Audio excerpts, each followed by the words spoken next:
Everyone, स्वागत है आप सभी का आपके अपने YouTube channel easy physics bye क्रांति मैम के साथ। मैं हूं आपकी मैम क्रांति और आज मैं माइंड मैप की इस सीरीज में लेकर आ गई हूं आप सभी बच्चों के लिए रे ऑप्टिक्स। और बिल्कुल इस चैप्टर की तो भाई डिमांड थी आप लोगों की। ऑफ कोर्स आप लोगों को लास्ट मिनट रिवीजन के लिए ये चैप्टर्स के लिए माइंड मैप बहुत ज्यादा काम आने वाले हैं। पूरा माइंड मैप मैं आप लोगों को यहाँ पर बनाकर सिखा रही हूँ, आप भी साथ साथ बनाते जाइए और सारा जो चैप्टर का सार है ना, कंक्लूजन है, उसको हम एक पेज में समराइज कर रहे हैं, जिसको आप बिल्कुल जो है दीवार पर चिपकाने के लिए भी यूटिलाइज कर सकते हैं डेफिनेटली, क्योंकि आप बार बार रिवीजन कर पाते हैं उससे।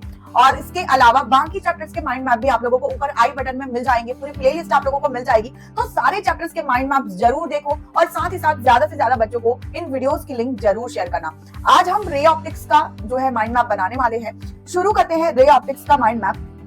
तो रे ऑप्टिक्स किरण प्रकाश की, तो भाई हिंदी मीडियम और इंग्लिश मीडियम दोनों ही बच्चों के लिए है, तो वीडियो को शुरू से लास्ट तक कंप्लीट आप लोगों को देखना है और पूरे चैप्टर का माइंड मैप आप लोगों को जरूर बनाना है। रे ऑप्टिक्स किरण प्रकाशिकी। और इस चैप्टर में जब हम सबसे पहले बात करते हैं तो हम लोग जो है रिफ्लेक्शन की बात करते हैं, जिसमें हम लोग जो है प्लेन मिरर यानी कि समतल दर्पण के रिफ्लेक्शन की बात करते हैं। तो वैसे काफी कुछ जो पार्ट है जो आप लोगों का 10th का पढ़ा हुआ पार्ट है, उससे रिलेटेड क्वेश्चंस भी इतने ज्यादा नहीं पूछे जाते हैं, तो उनको जो है हम बहुत ही शॉर्टकट में देखेंगे। तो रिफ्लेक्शन का रूल हम लोग देख लेते हैं। तो इंसिडेंट जो एंगल है वो इक्वल होता है आपका रिफ्लेक्टेड एंगल के लिए, मतलब आपतन कोण बराबर होता है परावर्तन कोण के लिए। और इसके अलावा जो है अगर समतल दर्पण से परावर्तन हो रहा है यूं इस तरीके से, आपका आई हो गया, ये क्या हो गया आर हो गया, ये आपका समतल दर्पण हो गया, करंट यहाँ पे आ रही है जा रही है, तो यहाँ पर जो है एम की वैल्यू कैलकुलेट करने के लिए 360/थीटा और समतल दर्पण से रिलेटेड क्वेश्चंस आप लोगों को मिलते हैं। इसके अलावा जो है हम बात करते हैं गोलीय दर्पण की। तो जब गोलीय दर्पण की बात कर रहे होते हैं, गोलीय दर्पण, ठीक है, तो उसके लिए मतलब कि स्फेरिकल मिरर की जब हम बात कर रहे होते हैं तो इसका जो हमारा फॉर्मूला होता है मिरर मतलब कि मिरर फॉर्मूला, जिसको हम क्या बोलते हैं दर्पण सूत्र बोलते हैं। तो ये आपका क्या होता है 1/u + 1/v = 1/f, क्योंकि f की वैल्यू क्या होती है, तो f की वैल्यू जो है आपकी r/2 होती है। तो इस वजह से हम इसको f की वैल्यू अगर हम r/2 यहाँ पर रखें तो इस तरीके से अभी हम इस इक्वेशन को लिख सकते हैं। इसके अलावा जो है आवर्धन क्षमता की अगर हम बात करते हैं तो आवर्धन क्षमता m = h2/h1 है ना, मतलब इमेज की हाइट अपॉन ऑब्जेक्ट की हाइट, और ये हम -v/u इस तरीके से भी हम लिख सकते हैं। और u के प्लेस में जो है ये v/u के प्लेस में हम ये मिरर फॉर्मूला जो हम लोगों ने पढ़ा है, यहाँ से हम f/f - u भी जो है वो लिख सकते हैं। तो ये फॉर्मूला आप लोगों का स्फेरिकल मिरर यानी कि गोलीय दर्पण के लिए हो जाता है। इसके बाद जो नेक्स्ट हम पढ़ते हैं वो सारा कुछ हम लोग जो है किसके बारे में पढ़ते हैं, तो अपवर्तन यानी कि रिफ्रैक्शन के बारे में पढ़ते हैं। तो जब हम लोग रिफ्रैक्शन के बारे में पढ़ते हैं तो रिफ्रैक्शन ये हो गया आपका अपवर्तन।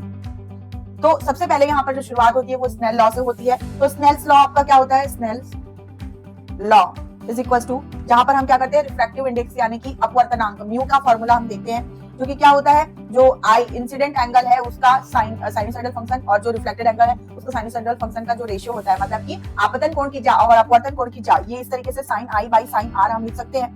क्यों इस तरीके से ये हम लिख सकते हैं μ2/μ1। तो यहाँ पर ये μ1 और μ2 जो है, क्योंकि जो हमारा अपवर्तन है वो किसी दो माध्यम में ही होता है, जब एक माध्यम से दूसरे माध्यम में आपकी प्रकाश की किरण यानी कि लाइट रे ट्रांसफर करती है, तो डेफिनेटली दोनों ही माध्यम का अपवर्तनांक होगा। तो ये μ2/μ1 से हम रिप्रेजेंट करते हैं। और ये μ2/μ1 के बाद ये जो फॉर्मूला है ये बेसिकली हमारा जो प्रकाश की चाल यानी कि माध्यम की चाल की अगर हम बात करें, ठीक है, और जो तरंग दैर्ध्य है उस पर भी बेस्ड होती है। तो अगर हम यहाँ पर वैल्यू चाल के फॉर्म में लिखे तो ये v1/v2 इस तरीके से रिलेशन होता है, और वेवलेंथ के फॉर्म में लिखे तो λ1/λ2। तो ये इंपॉर्टेंट है, काफी ज्यादा इंपॉर्टेंट है, तो इसको ध्यान में रखना। यूं इस तरीके से आपका ये फॉर्मूला होता है। तो ये रिफ्रैक्शन के लिए इंडेक्स रिफ्रैक्शन यानी कि अपवर्तन के लिए स्नेल्स लॉ से हम यूज स्टार्ट करते हैं। और म्यू = जो है अगर हम वास्तविक और आभासी गहराई की बात करें तो ये मतलब कि वास्तविक गहराई अपॉन ये आपका क्या है आभासी गहराई, तो ये रिलेशन भी होता है, राइट। अच्छा, इसके बाद मान लो कि क्योंकि यहाँ पर आभासी मतलब कि आपको फील हो रहा है कि ऐसा हुआ है, ठीक है, तो उसकी वजह से आपका जो इमेज यानी कि प्रतिबिंब जो बनता है वो बेसिकली अपने जो है हमको अपने जगह से जो है डिफरेंट प्लेस में महसूस होता है, ठीक है। तो क्यों होता है, क्योंकि उसमें जो है डिस्प्लेसमेंट हो जाता है, इमेज में डिस्प्लेसमेंट हो जाता है, जिसको हम प्रतिबिंब विस्थापन कहते हैं। तो इसके लिए भी हम यहाँ पर फॉर्मूला लिख लेते हैं। तो यहाँ पर फॉर्मूला आपका प्रतिबिंब विस्थापन का, प्रतिबिंब विस्थापन, और इसके लिए फॉर्मूला होता है ΔT = 1 - 1/μ और ये * u इस तरीके से, ठीक है। और इसके बाद जो है हम कोणीय वर्ण विक्षेपण और वर्ण विक्षेपण क्षमता की बात करते हैं, जिसको हम अच्छा कोणीय वर्ण विक्षेपण और वर्ण विक्षेपण की क्षमता के बारे में बात करने से पहले जो है यहाँ पर एंगल ऑफ डेविएशन और एंगल ऑफ रिफ्लेक्शन की बात कर लेते हैं कि बेसिकली जब रिफ्लेक्शन होता है तो किसी दो माध्यम में होता है, राइट। तो मान लो कि सघन से विरल में या विरल से सघन में जब जा रही है तो यहाँ पर जो है आपका क्या आता है कि मान लो कि जैसे कि ये इंसिडेंट रे आया, ठीक है, तो अभिलंब के साथ जो एंगल बनाया जिसको एंगल ऑफ इंसिडेंट बोलते हैं। तो बेसिकली एक माध्यम से जब दूसरे माध्यम में गया तो मान लो कि ये आपका रेरर है और ये आपका डेंसर है, मतलब कि ये विरल है और ये आपका क्या है, सघन। तो बेसिकली आप देखो सघन मतलब ये समझ जाओ कि जैसे कि बहुत ज्यादा ट्रैफिक है तो क्या आप गाड़ी को इस स्पीड से चला पाओगे? जो खाली रोड में चला रहे थे उसको ट्रैफिक में नहीं चला सकते। तो बिल्कुल उसी तरीके से यहाँ पर भी होता है कि जब लाइट रे ट्रैवल कर रही है तो जब रेरर से डेंसर मीडियम में जाती है, विरल से सघन में जाती है, तो वहां पर डेफिनेटली उसमें एटम्स जो है वो पास होते हैं। इसका मतलब ट्रैफिक ज्यादा होता है, जिसकी वजह से यहाँ पर जो प्रकाश की चाल यानी कि वेलोसिटी ऑफ लाइट है वो आपकी क्या हो जाती है, घट जाती है, कम हो जाती है, जिसकी वजह से यहाँ पर अब घटने की वजह से स्पीड स्लो हो जाएगी। स्पीड स्लो हुई मतलब कि वो क्या हो रही है, अभिलंब की तरफ झुक रही है। और अगर मान लो कि जस्ट अपोजिट हुआ कि आप जो है भीड़ भाड़ वाले इलाके के बाद जो है खाली इलाके में वहां पर आप गए तो वहां पर आप तेज स्पीड से गाड़ी चला पाओगे। तो उसी तरीके से प्रकाश की स्पीड भी वापस अपनी जैसी हो जाती है। अब वापस अपनी जैसी हो जाती है मतलब स्पीड बढ़ जाती है, जिसकी वजह से वो अभिलंब से क्या होती है, दूर हट जाती है। तो अभिलंब के पास आती है या दूर हट जाती है, वो आपको याद रखने की जरूरत नहीं है, आप सिंपली इस चीज से याद रख सकते हैं। इसके अलावा बेसिकली जब एंगल ऑफ डेविएशन की बात करते हैं, मतलब विचलन कोण की जब हम बात करते हैं, तो यहाँ पर बेसिकली आपका होना क्या चाहिए कि जो इंसिडेंट रे है वो कैसे आगे बढ़नी चाहिए थी और बढ़ी किस डायरेक्शन में आगे, ठीक है, ये यूं इस तरीके से आगे बढ़नी चाहिए थी, जो कि यहाँ पर अभिलंब की तरफ झुककर आगे बढ़ी। तो ये जो बीच का एंगल है इसको हम एंगल ऑफ डेविएशन या विचलन कोण बोलते हैं, डेल्टा से प्रेजेंट करते हैं। और ये जो डेल्टा की वैल्यू है ये I माइनस R होती है, मतलब कि इंसिडेंट एंगल और रिफ्लेक्टेड एंगल को अगर हम यहाँ पर जो है इस तरीके से घटा दे तो ये वैल्यू जो है हमारी होती है। अब इसके बाद जो है हम बात करते हैं कि जब स्लैब में क्या होता है कि जब स्लैब में मतलब प्रकाश की किरण जाती है, आपकी रे जाती है, तो वहां पर किस तरीके से होता है। तो बेसिकली अगर मान लो कि T थिकनेस का आपके पास स्लैब है, ठीक है, तो ये आपका क्या हो गया, मान लो कि ये स्लैब मैंने बनाया और ये आपकी लाइट रे यहाँ पर आई। पहले तो ये क्या हुई, अभिलंब की तरफ झुक गई क्योंकि ये विरल से सघन माध्यम में गई, रेयर से डेंसर में गई। उसके बाद जो है ये अभिलंब से दूर हट गई क्योंकि ये फिर डेंसर से रेयर में गई, मतलब कि सघन से विरल माध्यम में गई, ठीक है। तो बेसिकली यहाँ पर क्या हुआ आपका ओवरऑल जो है मतलब कि जिस रास्ते में चलना चाहिए था उससे जो है थोड़ा सा विस्थापन होकर के डेविएट हो गई। तो यहाँ पर ये जो विस्थापन x का जो फॉर्मूला होता है वो होता है थिकनेस t साइन और I माइनस R मतलब कि एंगल ऑफ डेविएशन अपॉन ये होता है cos R, ठीक है। T क्या है, थिकनेस ऑफ स्लैब, पहले ही मैंने बता दिया है। आभासी गहराई मतलब कि अपरेंट डेप्थ, यहाँ से हमको पता चल रहा है कि बेसिकली हमको जो महसूस होता है और एक्चुअल में क्या होता है वो इस तरीके से होता है आप लोगों का, है ना, ठीक है। तो ये जो यहाँ पर अब नेक्स्ट जो है हम ये फॉर्मूला हम लोगों ने तो देखा था कि डिस्प्लेसमेंट कितना हुआ x, ठीक है। अब इसके बाद जो है हम आभासी गहराई यानी कि अपरेंट डेप्थ का जो फॉर्मूला है वो हम यहाँ पर देख लेंगे। तो यहाँ पर जो है लिख लेते हैं हम अपरेंट डेप्थ आभासी गहराई,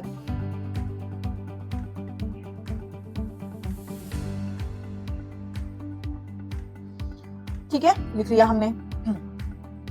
तो जैसे कि मान लो आप लोगों ने पानी के अंदर कुछ भी चीज देखा होगा, है ना, तो वो बेसिकली जैसे कि होता किसी और जगह में है और दिखाई किसी और जगह में दिखाई देता है। तो बेसिकली आपका जो लाइट रे है वो जैसे कि मान लो कि ये पानी है तो पानी से बाहर आपकी आंखों की तरफ आता है, और मान लो कि यहाँ पर कुछ कॉइन या कुछ ऐसा रखा हुआ है जो कि आपको फील कहाँ पर होगा, तो मान लो कि यहाँ पर है, ऐसा आपको फील होगा, है कि नहीं। तो यहाँ पर ये वाला जो हाइट है ये आपका क्या है, ये आपको फील हो रहा है आभासी, और एक्चुअल में जो हाइट है वो आपकी क्या है, ये आपकी एक्चुअल में वास्तविक गहराई जिसको हम कह सकते हैं इस तरीके से। तो ये जो h डैश की वैल्यू है ये आपको कितनी फील होगी, तो ये आपका दोनों का रिफ्रैक्टिव इंडेक्स मतलब कि अपवर्तनांक पर बेस्ड होता है।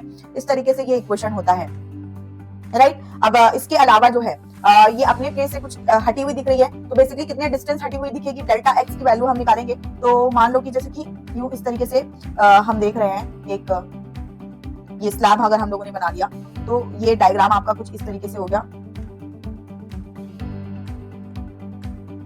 और यहाँ पर ये आपकी रे आ रही है इस तरीके से, और बेसिकली जो है ये आपका डेल्टा x, ये जो डिस्प्लेसमेंट हुआ है जो आभासी है और t थिकनेस है यहाँ पर, तो ये delta x is equal to क्या हो गया, t1 माइनस 1 अपॉन म्यू, ये फॉर्मूला हो गया आपका, ठीक है। और यहाँ पर जो डेल्टा की वैल्यू है ना, ये आपका कितना सॉरी ये हो गया आपका फॉर्मूला। और इसके बाद जो है हम बात करते हैं क्या, अभी हम लोगों ने रिफ्रैक्शन के बारे में देख लिया है। इसके बाद हम जो है लेंसेज के बारे में भी देखेंगे, लेकिन लेंसेज के बारे में देखने से पहले हम यहाँ पर टोटल इंटरनल रिफ्लेक्शन की हम बात करते हैं। तो टोटल इंटरनल रिफ्लेक्शन कब होता है, जब आपका डेंसर मीडियम से रेयरर मतलब कि सघन माध्यम से जब विरल माध्यम में जब आपकी लाइट रे आती है, तब आपका क्या होता है, टोटल इंटरनल रिफ्लेक्शन होता है, जहां पर हम लोगों को क्रिटिकल एंगल भी मिलता है।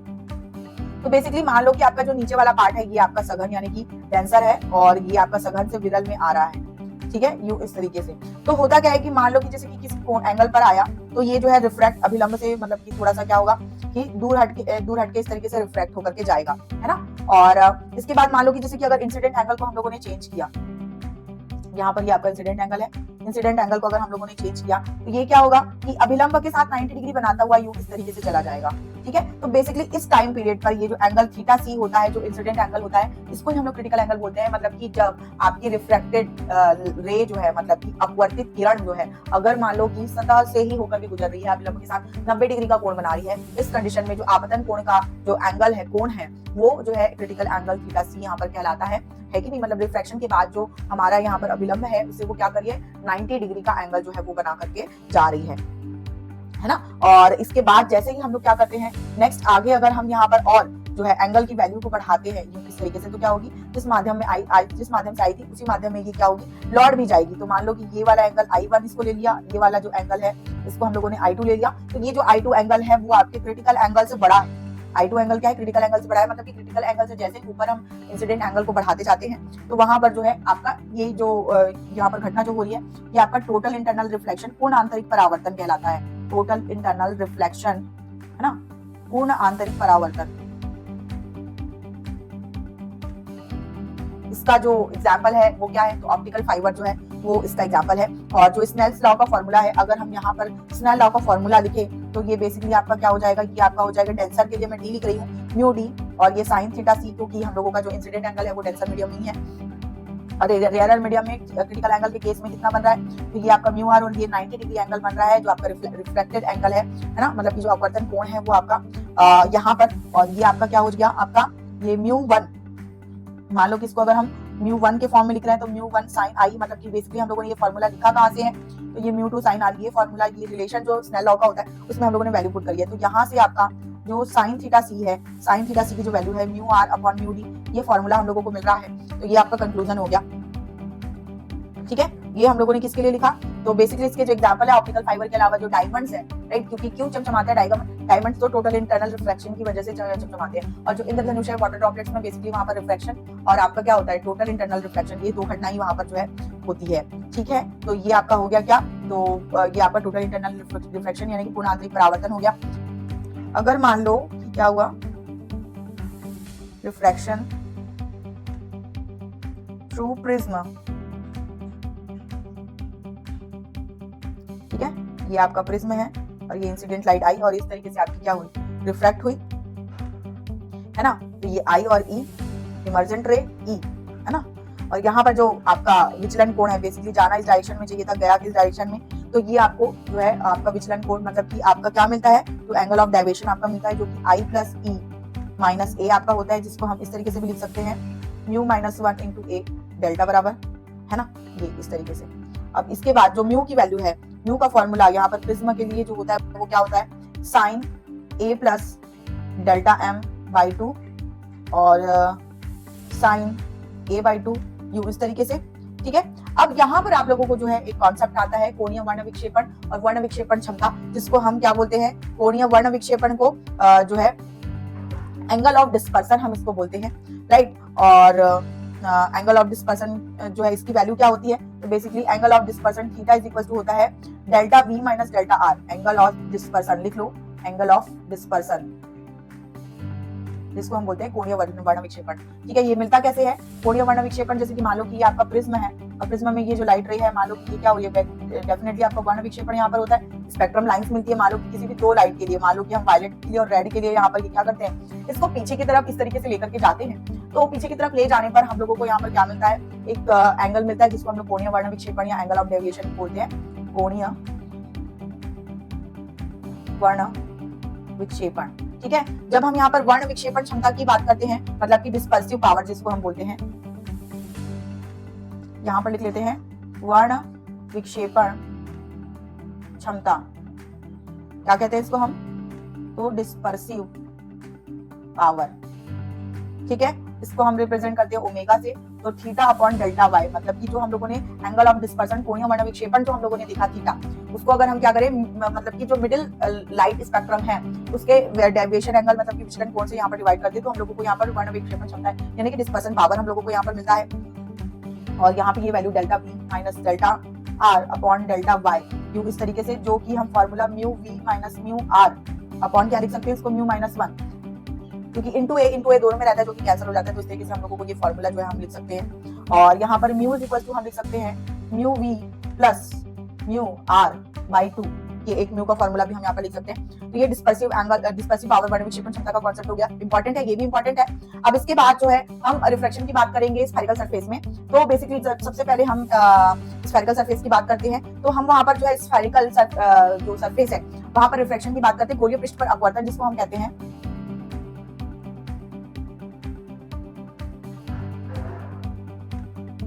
गोलीय पृष्ठ पर अपवर्तन,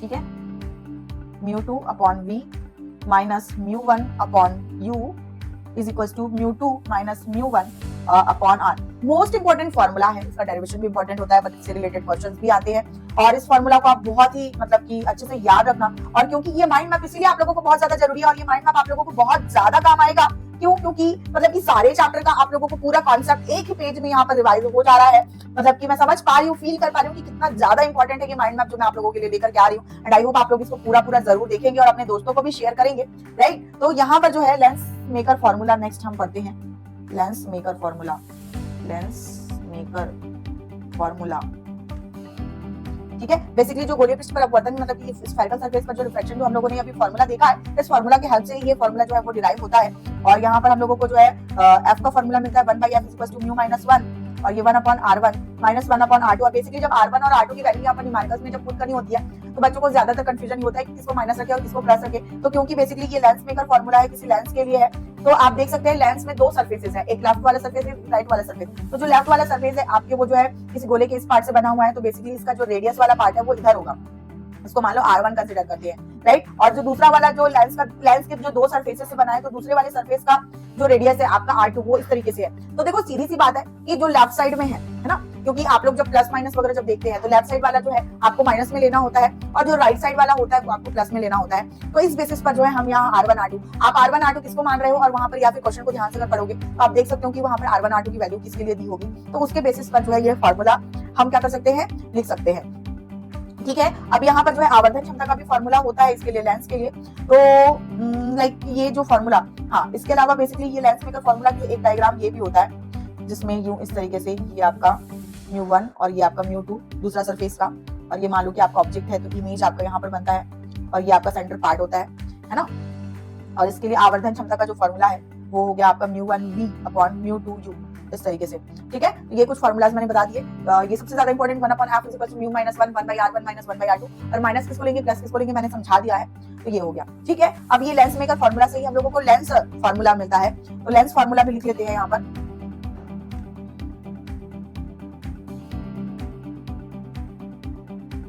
लेंस फॉर्मूला, लेंस सूत्र जिसको हम बोलते हैं 1/f is equal to 1/v minus 1/u। तो याद रखना लेंस फॉर्मूला और मिरर फॉर्मूला में डिफरेंस है प्लस और माइनस का। यहाँ पर जब हम लेंस फॉर्मूला की बात करते हैं तो यहाँ पर माइनस होता है, और यहीं पर जो है हम शक्ति का भी फॉर्मूला लिख लेते हैं पावर के लिए। तो ये p is equal to 1/f, तो नीचे में ये जो f है वो मीटर में होता है, अगर सेंटीमीटर में लिखना होगा तो 100/f लिखते हैं, है ना। तो यहाँ पे जो कन्वर्जन है वो इंपॉर्टेंट है। इसके बाद अगर हम लेंसेज का कॉम्बिनेशन करें तो उसके लिए फॉर्मूला होता है कॉम्बिनेशन ऑफ लेंसेज का, कॉम्बिनेशन ऑफ लेंस, ठीक है। तो बेसिकली कॉम्बिनेशन ऑफ लेंसेज के लिए हम क्या करते हैं कि जो हमारा पावर फैक्टर है, सॉरी जो हमारी f की वैल्यू है, ठीक है, यहाँ पर 1/f, ये क्या हो जाएगा 1/f is equal to focal length आपका 1/f1 प्लस 1/f2, मतलब अगर मान लो कि दो लेंसेज को हम लोगों ने जोड़ दिया तो। अब इसके लिए जो शक्ति का फॉर्मूला है वो p इज इक्वल टू क्या हो जाएगा p1 प्लस p2, ठीक है। तो ये कॉम्बिनेशन ऑफ लेंसेज के लिए फॉर्मूला हो गया। कॉम्बिनेशन ऑफ लेंसेज के बाद हम लोग जो है ऑप्टिकल इंस्ट्रूमेंट्स की बात करते हैं। तो ऑप्टिकल इंस्ट्रूमेंट्स, ऑप्टिकल इंस्ट्रूमेंट, तो इसमें हम लोग दो इंस्ट्रूमेंट के बारे में बात करते हैं। एक हमारा जो है वो क्या होता है सूक्ष्मदर्शी, माइक्रो, यहाँ पे क्या हो गया जो सूक्ष्मदर्शी है वो, और एक जो है हमारा दूरदर्शी, ठीक है। टेलीस्कोप और माइक्रोस्कोप, ठीक, क्या बोलते हैं इसको, माइक्रोस्कोप बोलते हैं इसको बोलते हैं टेलीस्कोप। तो बेसिकली जब हम सूक्ष्मदर्शी की बात करते हैं तो सरल सूक्ष्मदर्शी और संयुक्त सूक्ष्मदर्शी होता है। सरल सूक्ष्मदर्शी मतलब कि जो नॉर्मल सिंपल वाला जो हमारा उत्तल लेंस है या कॉन्वेक्स लेंस की जो हम बात करते हैं वो, और संयुक्त दूरदर्शी की बात करते हैं बेसिकली उसमें जो खगोलीय दूरदर्शी है उससे रिलेटेड क्वेश्चन आता है। संयुक्त सूक्ष्मदर्शी और खगोलीय दूरदर्शी में दोनों में ही दो उत्तल लेंसेज का यानी कि कॉन्वेक्स लेंसेज का यूज किया जाता है। संयुक्त सूक्ष्मदर्शी की बात करें तो उस केस में आपकी अभिदृश्यक और नेत्रिका, और दूरदर्शी खगोलीय दूरदर्शी के लिए जो अभिदृश्यक और नेत्रिका है वो दोनों ही जस्ट अपोजिट होती है। मैं काम करूंगी आप लोगों के लिए एक शॉर्ट रील मैं बना दूंगी जिसमें आप लोगों को ऑप्टिकल इंस्ट्रूमेंट के सारे डायग्राम्स एक ही रील में मैं आप लोगों को दे दूंगी। इसके अलावा एक रील मैंने आप लोगों को शेयर किया है जिसमें मैंने सारे मिरर और लेंसेज के जो रे डायग्राम है वो मैंने आप लोगों को एक ही पेज में बना करके दिखाए हैं। तो ये जो मोस्ट इंपोर्टेंट चीज है चैनल में आप लोग जरूर सर्च करिए, आप लोगों को डेफिनेटली मिल जाएगा। और मैं जो है आप लोगों को डिस्क्रिप्शन में भी लिंक्स डाल दूंगी। और मैं यहाँ पर डायग्राम्स नहीं बना रही हूँ सूक्ष्मदर्शी और दूरदर्शी के लिए, सिर्फ आप लोगों को फॉर्मूलाज यहाँ पर बता रही हूँ। तो सबसे पहले जब हम यहाँ पर बात करते हैं तो यहाँ पे हम जो है संयुक्त सूक्ष्मदर्शी की बात करेंगे। तो लाइक ये संयुक्त सूक्ष्मदर्शी, ठीक है। इसका जो फॉर्मूला होता है बेसिकली आवर्धन क्षमता का जो फॉर्मूला है यही आप लोगों को ज्यादातर पूछा जाता है। m is equal to mp, आवर्धन क्षमता magnifying power is equal to v by u। संयुक्त सूक्ष्मदर्शी के लिए जिसको हम into d by f e इस तरीके से भी लिख सकते हैं, और इसको दूसरे तरीके से इस तरीके से भी लिख सकते हैं कि v by u 1 plus d by f e, ये फॉर्मूला भी लिख सकते हैं, ठीक है। और इसी तरीके से अगर हम दूरदर्शी का फॉर्मूला देखें यानी कि हम टेलीस्कोप का फॉर्मूला देखें, दूरदर्शी टेलीस्कोप, ठीक है। तो टेलीस्कोप के लिए जो है एक simple formula minus F not by F E, और ये फॉर्मूला आप दूसरे तरीके से भी लिख सकते हैं यहाँ पर क्या, minus F not by F E 1 plus F E by D you, इस तरीके से, ठीक है। और सूक्ष्मदर्शी के लिए, ठीक है, तो ये आपको मैंने संयुक्त सूक्ष्मदर्शी, दूरदर्शी जितने भी ऑप्टिकल इंस्ट्रूमेंट्स का फॉर्मूला था वो भी मैंने आप लोगों को करवा दिया। रे ऑप्टिक्स का पूरा सारा कुछ मैंने आप लोगों को लिखवा दिया, और ये खतरनाक माइंड मैप बन चुका है। और डिफिकल्ट चैप्टर, सबसे डिफिकल्ट चैप्टर का सबसे आसान सॉल्यूशन मैंने आप लोगों को यहाँ पर दिया है। एक बार जूम आउट करके हम देख लेते हैं रे ऑप्टिक्स का जितना भी हम लोगों ने देखा है। यहाँ पर हम लोगों ने सबसे पहले रिफ्लेक्शन के लिए देखा, स्फेरिकल मिरर गोलीय दर्पण के लिए, फिर रिफ्लेक्शन हम लोगों ने देखा, रिफ्रैक्टिव इंडेक्स अपवर्तनांक के बारे में देखा, स्लैब के बारे में देखा, और अपरेंट डेप्थ हम लोगों ने देखा। अपरेंट डेप्थ का फॉर्मूला बहुत इंपॉर्टेंट है। और इसके अलावा हम लोगों ने यहाँ पर जो है टोटल इंटरनल रिफ्लेक्शन यानी पूर्णांतरिक परावर्तन के बारे में हम लोगों ने देखा था, स्नेल्स लॉ का यूज करके, ये इक्वेशन बहुत इंपॉर्टेंट है। रिफ्रैक्शन थ्रू प्रिज्म हम लोगों ने देखा था, डेविएशन एंगल के बारे में, एंगल ऑफ डिस्पर्शन के बारे में, और यहाँ पर डिस्पर्सिव पावर के बारे में हम लोगों ने पढ़ा था। गोलीय पृष्ठ में अपवर्तन हम लोगों ने यानी कि स्फेरिकल सरफेस में रिफ्लेक्शन के बारे में फॉर्मूला देखा जो कि मोस्ट इंपॉर्टेंट है। लेंस में का फॉर्मूला भी हम लोगों ने यहाँ पर देखा, ये भी मोस्ट इंपॉर्टेंट है। माइनस प्लस कैसे लगते हैं ये भी मैंने आप लोगों को बता दिया है। लेंस फॉर्मूला देख लिया, कॉम्बिनेशन ऑफ लेंसेज देख लिया, ऑप्टिकल इंस्ट्रूमेंट्स यानी कि प्रकाश के केंद्र के लिए फॉर्मूला देख लिया, संयुक्त सूक्ष्मदर्शी और दूरदर्शी का जो मोस्ट इंपॉर्टेंट फॉर्मूला जो पूछा जाता है बेसिकली वो सारे फॉर्मूला जो है हम लोगों ने देख लिया। और इस तरीके से आप लोगों का जो ये रे ऑप्टिक्स का चैप्टर है इसका पूरा माइंड मैप यहीं पर कंप्लीट हो चुका है। आई होप आप लोगों को बहुत मजा आया होगा क्योंकि इतना डिफिकल्ट चैप्टर है, बट किसी तरीके से आप लोगों को पूरा माइंड मैप मिल गया है। और मुझे इस बात की खुशी है कि मैं आप लोगों के प्रॉब्लम्स का सॉल्यूशन आप लोगों को प्रोवाइड कर पा रही हूँ। और बहुत ही जल्द ये माइंड मैप का पूरा सारा माइंड मैप का series 14 days 14 chapter 14 days challenge हम कर रहे हैं, जल्दी से कंप्लीट हो जाएगा। आपको पूरा एक प्लेलिस्ट मिल जाएगा, खुद भी देखिए, दोस्तों को भी शेयर करिए, जुड़े रहिएगा मेरे साथ। मैं मिलूंगी आपको अगले वीडियो में, और तब तक के लिए बाय बच्चों।